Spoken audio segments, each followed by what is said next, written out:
গ্রেফতার হলেন পশ্চিম মেদিনীপুরের তৃণমূলের দাপুটে নেতা দেবাশিস চৌধুরী ওরফে মুনমুন।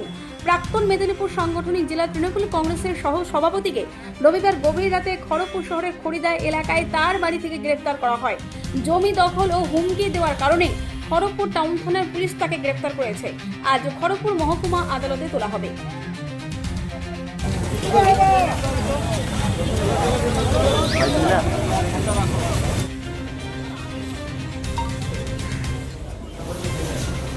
মুনমুনদা কেন ধরে নিল? গ্রেফতার করেছে কি বলবেন? কেন গ্রেফতার করেছে? আমি নিজেই জানি না আমার বিরুদ্ধে কি অভিযোগ, অভিযোগকারী কে তাও জানি। জমি দখলের অভিযোগ আছে। জমি দখল হুমকি। এটা কি ফাঁসানো হলো? জমি দখলের অভিযোগ করছে। এটা কি ফাঁসানো হয়েছে আপনাকে? কি বলবেন দাদা, কি বলবেন? চোর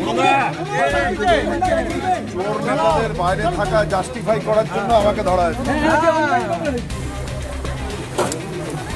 লোক গ্রেফতার করলো।